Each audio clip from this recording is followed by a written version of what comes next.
प्रेम से बोलो जय माता दी। का सवाल भी यही है कि जय माता दी का क्या अर्थ है, जय माता दी क्यों बोला जाता है, जय माता दी बोलने के पीछे समझ क्या है। जय माता दी, जय का क्या अर्थ है? जय का अर्थ होता है कि यह मेरे जीवन में बढ़े, यह मेरे जीवन में ग्लोरीफाई हो, मैग्नीफाई हो। माता, माता यानी महाप्रकृति, cosmic mother, the holy vibration, Om. भारतीय वैदिक संस्कृति का आधार है शिव और शक्ति। शिव को शक्ति चाहिए, अपनी अभिव्यक्ति के लिए शक्ति चाहिए। क्यों चाहिए? शिव अनुसार यानी कुदरत के नियमों अनुसार शक्ति का प्रयोग होता है। तो यही शक्ति क्या है? गुण, देवता, सुर। और जब शक्ति का दुरुपयोग होता है, यही शक्ति क्या हो जाती है? असुर, अवगुण, राक्षस। तो शिव की अभिव्यक्ति के लिए चाहिए क्या? शक्ति,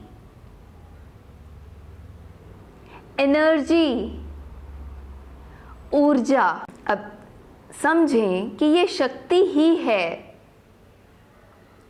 जो समस्त जीव जंतुओं को चला रही है, समस्त जीव जंतुओं का ध्यान रखती है। एक छोटा सा बीज होता है, उस बीज को तोड़ना, बीज से कोंपल का आना, कोंपल से पौधे का बनना, पौधे से वृक्ष का बनना, वृक्ष का फल देना, ये सब कौन कर रहा है? ये शक्ति ही तो कर रही है, एनर्जी ही तो कर रही है। इसी तरह से मनुष्य का बीज होता है, उस बीज से शिशु को बनाना, शिशु का गर्भ से बाहर आना और लगातार शिशु का विकास होते रहना, शिशु से बच्चा बनना, बच्चे से किशोर बनना, किशोर से वयस्क बनना। ये लगातार जो ग्रोथ हो रही है, ये कौन कर रहा है? ये महाप्रकृति ही तो कर रही है, ये कॉस्मिक मदर ही तो कर रही है, और लगातार कर रही है, बेशर्त कर रही है, समस्त जीव जंतुओं के लिए कर रही है। चाहे वह पृथ्वी के जीव जंतु हैं, जल के जीव जंतु हैं, वायु के जीव जंतु हैं, अग्नि के जीव जंतु हैं, सबके लिए कर रही है। अब नवरात्रों में जय माता दी क्यों कहते हैं? क्योंकि नवरात्रे प्रतीक हैं कि मैं अपने जीवन में गुणों को लाना चाहता हूँ, मैं अपने जीवन में सुरों को लाना चाहता हूँ, क्वालिटीज़ को लाना चाहता हूँ। जाने अनजाने, बेहोशी, अज्ञानता में जो अवगुण तैयार हो गए, उनको ख़त्म करना चाहता हूँ। अब उनको ख़त्म करने के लिए भी कौन चाहिए? शक्ति चाहिए। अवगुणों रूपी राक्षसों को ख़त्म करने के लिए क्या चाहिए? ऊर्जा चाहिए, शक्ति चाहिए, एनर्जी चाहिए। दुर्गा, माँ काली उसी एनर्जी का प्रतीक हैं, उसी शक्ति का प्रतीक हैं, शक्ति के उसी रूप का प्रतीक है। अब हम बाहर के रूप में अटक जाते हैं और जो असली वैदिक समझ है उसको नहीं समझ पाते कि कूड़े को भी साफ करना है, उसके लिए जो जोर लगाना है वो जोर भी तो शक्ति के माध्यम से ही लगना है ना। विकारों को ख़त्म करना है तो उसके लिए जो भी मेहनत लगनी है, एफर्ट्स लगना है, वह भी तो शक्ति के माध्यम से ही लगना है ना। और वो शक्ति का महाशक्तिशाली रूप कौन है? माँ काली, माँ दुर्गा।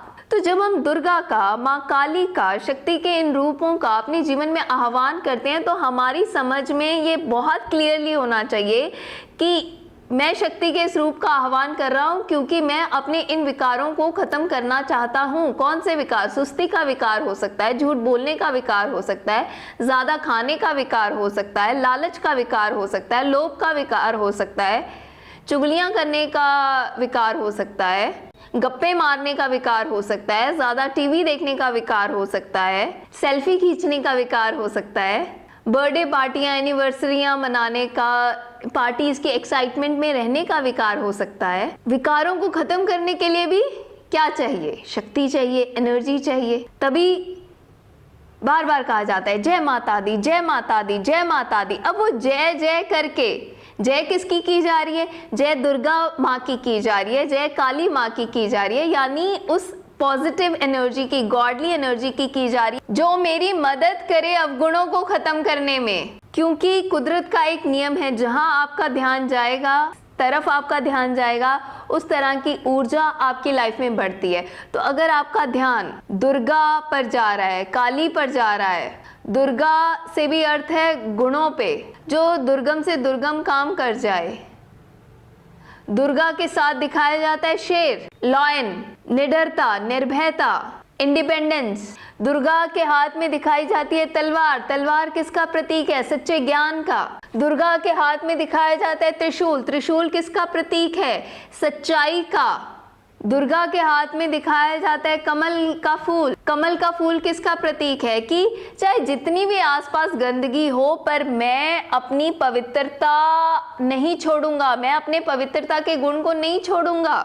तो जय माता दी, जय माता दी, जय माता दी जितनी बार कहा जा रहा है, तो उसके पीछे समझ यही है कि मैं अपने जीवन में शक्ति के दुर्गा रूप का आह्वान करता हूँ, काली रूप का आह्वान करता हूँ, क्योंकि मैं अपने विकारों को खत्म करने के पक्ष में हूँ। मैं अपने विकारों को खत्म करना चाहता हूँ, मैं अपने अवगुणों को खत्म करना चाहता हूँ। इसलिए जय माता दी, जय माता दी, जय माता दी किया जाता है। कि जिस चीज को हम अप्रिशिएट करेंगे वही हमारी लाइफ में बढ़ेगी ना। अगर हम गुणों को अप्रिशिएट करेंगे तभी वे हमारी लाइफ में बढ़ेंगे ना। तो जय माता दी अगर हम खाली जुबान से कर रहे हैं, पर अपने विकारों को ना पहचान रहे हैं, ना उनको खत्म करने के लिए काम कर रहे हैं, तो यह मात्र कर्मकांड है। पर जब हम समझ रहे हैं कि ये नवरात्रे जो हैं हमारे जीवन में हमें याद दिलाने के लिए आते हैं कि जाने अनजाने, बेहोशी, अज्ञानता में जो विकार तैयार हो गए, जो अवगुण तैयार हो गए, जहाँ जहाँ पे जो है कुदरत के कानून की उल्लंघना हुई और शक्ति का दुरुपयोग हुआ, असुर तैयार हुए, उन असुरों को ख़त्म करना है, अवगुणों को ख़त्म करना है। हम ये समझ रहे हैं और समझ के साथ शक्ति के दुर्गा रूप का, काली रूप का अपने जीवन में आह्वान कर रहे हैं, उन विकारों को खत्म कर रहे हैं, गुणों को अपने अंदर डेवलप कर रहे हैं, तो हम सही मायने में नवरात्रे और नवरात्रि मना रहे हैं, तो हम सही मायने में जय माता दी कर रहे हैं। तो हमने जय माता दी करना है, समझ के साथ करना है, होश के साथ करना है। हमने मनाना है नवरात्रे नवरात्रि, समझ के साथ मनाना है, होश के साथ मनाना है। अपने किसी अवगुण रूपी असुर को खत्म करते हुए, गुण को डेवलप करते हुए, नया होके, नवीन होके निकलना है। तो प्रेम से बोलो जय माता दी के पीछे की असली समझ आपको समझ आई, यह उम्मीद करते हैं। तो प्रेम से बोलो जय माता दी।